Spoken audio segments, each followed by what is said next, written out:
Boa tarde, presidenta, deputada Ana Paula. Cumprimentar toda a mesa na sua pessoa.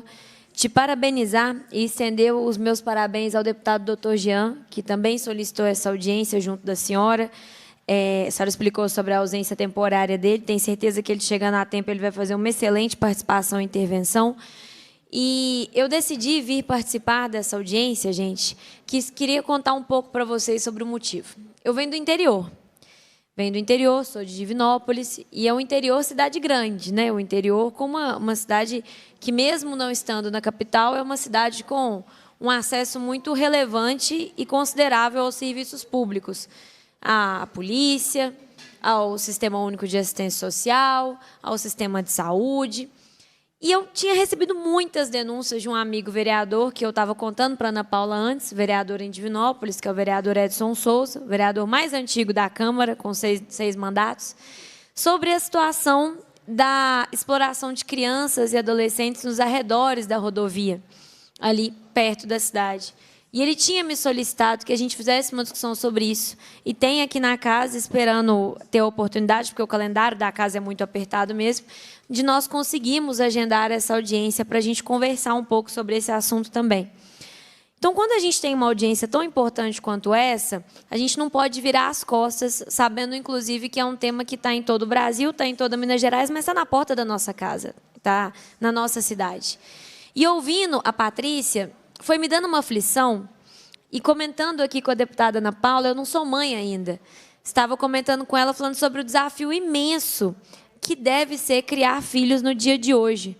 Essa loucura que deve ser a maternidade e a paternidade, esse desafio do tamanho do universo, num mundo completamente diferente do que o mundo em que a gente foi criado. E eu sou relativamente jovem, cresci com acesso à internet, mas a infância do meu irmão, que é 11 anos mais novo do que eu, já foi completamente diferente da minha e completamente transformada, especialmente pelo acesso às redes sociais e pelo acesso à internet. E aí eu pensei um pouco sobre como que a gente precisava separar, e tem pessoas muito mais técnicas e muito mais qualificadas do que eu nessa mesa para poderem falar, e inclusive dizerem se o que eu estou na minha percepção é um erro ou um acerto. Mas eu fiquei pensando que a gente tinha que separar muito aquilo que é pregresso à violência e aquilo que a gente tem obrigação, enquanto Estado, de fazer antes que a violência aconteça com a nossa criança e com os nossos adolescentes, do ponto de vista sexual, do ponto de vista íntimo, e aquilo que a gente tem obrigação de entregar, se infelizmente já aconteceu. E como que parece que a gente está falhando de forma generalizada em todas as instâncias. E o aumento dos índices, ele mostra para a gente que não é uma impressão, que é um fato. Nós estamos falhando. E aí nós estamos falhando por quê? Me lembrou um pouco, Ana Paula, uma discussão que eu tive quando eu estava no movimento estudantil e a Câmara Municipal de Divinópolis ia aprovar o Plano Municipal de Educação. Foi 2014, 2015, e a gente estava naquela briga danada com o Congresso mandando tirar do Plano Nacional de Educação as palavras gênero e sexualidade. Eu não sei quem se lembra disso, mas aposto que vários de vocês se lembram. No momento de aprovar o Plano Nacional de Educação, que depois ia desembocar nos planos estaduais e nos planos municipais, foi feita uma grande briga para tirar do plano a palavra gênero e a palavra sexualidade. E eu não sei dizer, mas com certeza existem estudos que já quantificaram isso dentro das nossas universidades e dentro dos nossos institutos, para mostrar qual que é o peso e o impacto que a gente tem quando dentro das escolas a gente não fala sobre gênero e sobre sexualidade. Eu tenho certeza que tem algum impacto e que tem algum peso nisso. Porque se a gente não ensina as nossas meninas sobre gênero e sobre sexualidade, e os nossos meninos, que também são afetados, mas percentualmente são muito mais as meninas, as consequências vêm. E será que esse aumento de casos não tem alguma coisa a ver com isso? Eu estou especulando, eu não sou pesquisadora do SUAS, eu não sou pesquisadora dos dados da segurança pública, mas me parece que essas especulações devem ter alguma relação de causa e efeito. A perspectiva de como que a gente precisa ter também um arcabouço legal mais atento a essa questão de redes. A gente está hoje, novamente, numa nova cisma e numa nova briga do ponto de vista de ideologia sobre regulamentação das redes sociais. Recentemente, eu e outras deputadas, deputada Ana Paula, deputada Beatriz, deputada Bela Gonçalves, deputada Andréia de Jesus, deputada Leninha, fomos alvos de ameaças reiteradas, ameaças repetidas. E por que eu estou falando de tudo isso? Porque a Polícia Civil, de forma muito competente, acabou de conseguir prender o cidadão. Mas esse cidadão está numa rede online de ódio que comete pedofilia. Numa rede online de ódio que é abastecida e abastece tudo o que tem de pior do ponto de vista da violência sexual contra crianças e contra adolescentes. Ele é o dono de um fórum que cria conteúdos nesse sentido e que compartilha conteúdos externos nesse sentido. Como que a gente vai viver situações assim e a gente não vai admitir com muita seriedade que a regulamentação que existe não é suficiente? A realidade se impõe e ela está colocada. A regulamentação que existe não é suficiente. É necessário haver regulamentação, é necessário haver mudança na regulamentação. Porque, afinal de contas, se a internet é a nova praça pública, aquilo que é feito em praça pública e que é criminoso deve ser punido. Então, o que é feito na internet que é criminoso também precisa ser punido em igual medida. Ou talvez deve ser punido em medida maior, porque tem uma capacidade de impacto muito maior e que a gente não tem condições de medir, uma vez que alguma coisa que caiu na internet, como a doutora Patrícia trouxe para a gente, o caso das meninas que tiveram suas roupas retiradas por inteligência artificial, uma vez que uma imagem dessas cai na internet, essas meninas podem estar numa entrevista de emprego daqui 10 anos e essa imagem ser utilizada contra elas, essa imagem ser utilizada para atacá-las. Essas meninas podem estar numa relação daqui 10 anos e essas imagens serem usadas para constrangê-las. O que é o impacto disso? A gente não consegue medir. Então, a realidade se coloca de uma forma que ela traz para a gente a necessidade muito urgente, muito óbvia, de mudar e de aprimorar a nossa regulamentação e a nossa legislação do ponto de vista das redes. E aí tem um outro aspecto, esses dois que eu trouxe, para mim estão dentro daquilo que é pregresso, de como a gente pode evitar que as violências aconteçam. Mas tem um outro aspecto que está dentro daquilo que seria um meio a meio, entre prever e evitar que as violências aconteçam, mas agir com eficiência uma vez que elas já aconteceram. A atuação da nossa Polícia Civil. Nós estamos enfrentando problemas dentro da Polícia Civil de Minas Gerais, do ponto de vista de recursos, do ponto de vista de pessoal, do ponto de vista de equipamento, que não podem ser ignorados. E a gente pode fazer quantas discussões a gente quiser, e todas devem ser feitas, são louváveis, necessárias. O deputado Ana Paula, o deputado Dr. Jean arrasaram com a proposição de hoje, todas as lutas que eles fazem, e a gente assiste aqui na casa. Mas a gente pode discutir, a gente pode fazer o que a gente quiser. Se o governo do Estado não entender, se o Poder Executivo não entender que a gente não consegue ter um investigador fazendo um serviço de 4, ter uma delegada fazendo um serviço de 3 e ter um escrivão fazendo um serviço de 3, ou ter um estagiário fazendo um serviço de escrivão, a gente não vai dar conta de caminhar do ponto de vista da investigação dessas redes, especialmente as que estão na internet, mas as de exploração que também estão fora da internet são investigadas e desmanteladas pela Polícia Civil, e a gente vai continuar observando os índices aumentarem. Então, falar do ponto de vista do apoio à Polícia Civil nesse processo é fundamental para a gente falar da repressão e da prevenção desse tipo de situação, porque essas redes estão colocadas na internet e nas ruas. Se já aconteceu, gente, aí a gente precisa ter um apoio estatal muito sério. Nós tivemos agora, liderado pela deputada Bela Gonçalves, um processo muito importante de trazer mais recursos para o Fundo de Erradicação à Miséria. E ter esse acesso a atendimento de assistentes sociais, de psicólogos, quando a pessoa já foi vítima de algum tipo de violência sexual, a criança ou adolescente, é privilégio em Minas Gerais. A gente está num estado em que pouco mais de 40% das cidades... Você lembra assim? Pouco mais de 40% tem CREAS?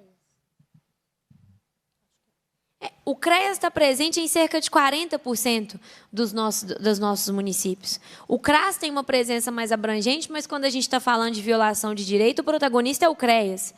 Como que essas crianças e esses adolescentes vão ter acesso a um psicólogo, a um assistente social e terem garantida a condição de voltar a viver com um trauma menor, se a gente não consegue recurso para financiar esse tipo de política pública? Hoje, o governador justifica um aumento de impostos sobre os itens supérfluos, sobre refrigerante, sobre perfume, para bancar o Fundo de Erradicação à Miséria. Mas o dinheiro do Fundo de Erradicação à Miséria não é utilizado para essas políticas públicas. Quem está aqui acompanhando a gente, toda a juventude que está aqui acompanhando a gente, o governador aumentou o imposto do refri para bancar gratificação para gente que trabalha com político. Isso está certo? Isso não está certo. O dinheiro desse recurso deveria ser utilizado para a gente bancar a ampliação do CRAS, para a gente bancar a ampliação do CREAS, para a gente fortalecer o piso da assistência social. E a deputada Bela conseguiu que a gente aumentasse a fatia que vai para essas políticas públicas. Mas isso também é fundamental quando a gente está falando da campanha Faça Bonito, quando a gente está falando de evitar e proteger as crianças e adolescentes da violência sexual. Porque não dá para fazer isso sem fortalecer e sem apoiar esses profissionais. E, por último, deputada Ana Paula, se já aconteceu e, infelizmente, essas meninas tiveram uma gravidez precoce, elas precisam ter acesso ao aborto legal. O cenário que a gente vê em Minas Gerais é um cenário extremamente difícil de acesso ao aborto legal, mesmo dentro de hospitais conveniados e hospitais que são referência. A gente viveu um caso, se eu não me engano, foi em 2021, daquela menina do Espírito Santo, de 10 anos de idade, que engravidou, que estava sendo abusada pelo tio. E o que a gente viu foi escandalizante. Pessoas rezando em porta de hospital, dizendo que eram contra o acesso ao aborto legal daquela criança. Ela não era sequer uma adolescente com 10 anos, se é criança. A menina já tinha sofrido 4 anos na mão do tio, engravidou, precisava ter direito àquele aborto legal, a vida dela foi escrutinada, as pessoas infernizaram a família, colocaram padre para ligar para ela, bispo para ligar para ela, pastor para ligar para a família dela. Imagina o nível de dano psicológico que foi imposto a essa menina.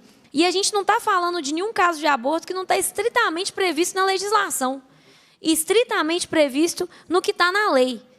Como que a gente vai dar um mínimo de socorro, de segurança, de ajuda, de apoio, e eu já estou encerrando, deputada Ana Paula, para essas meninas se elas vivem esse tipo de situação? Já tem uma série de erros, e a gente passou por alguns deles aqui.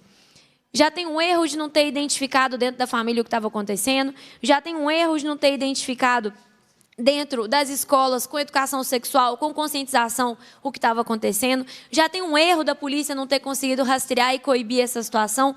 Já tem um erro da rede de assistência social estar precarizada, como a polícia está, e não ter conseguido evitar essa situação. Todo mundo já errou. O Estado já falhou com essa menina em todos os aspectos. Até a família falhou com essa menina em todos os aspectos. Foi o tio que abusou dela. Até a família, que é o primeiro suporte que a pessoa tem no mundo, falhou com ela. E aí ela não tem direito a esse aborto legal. E isso acontece todos os dias no nosso país, só que não ganha essa escala. Não sai na Folha de São Paulo, não sai no Estadão, não sai no Estado de Minas, mas acontece todo dia. E, de novo, eu estou falando de aborto legal previsto em lei. Não tem o que questionar nesse tipo de situação. Como que está a menina em Minas Gerais, que sofre um abuso sexual e que engravida? Como ela consegue acesso à rede e ao aborto legal? É importante que a gente entenda isso. Tem algum tipo de movimento fundamentalista sendo feito para atrapalhar o acesso das meninas mineiras que chegam nessa situação? Porque se tem, a gente precisa agir também. O que não dá é para a gente ficar fazendo palanque em cima da vida dos outros, falando que se preocupa com a vida. Porque é com a vida de quem que essa turma se preocupa? Porque com a vida dessas meninas, dessas adolescentes, dessas mulheres, ninguém está preocupado. Ninguém está preocupado. Então, eu fiquei 10 minutos aqui na audiência ouvindo a Patrícia, fiquei extremamente aflita, pensando, voltando ao início da minha fala, nessa aventura maluca que deve ser criar um filho hoje em dia. Mas muito ciente de que a gente precisa se articular melhor do que a gente está articulando junto ao Poder Executivo para cobrar mais recursos, para cobrar mais apoio, para cobrar mais atendimento. Eu li e pesquisei também que a gente teve um termo de cooperação firmado em 2021. É importante que esse termo de cooperação que foi firmado entre diversas instituições apresente o que nós tivemos de avanço nesse tempo. Lembrando que desde 2021, nesse meio tempo, teve a pandemia.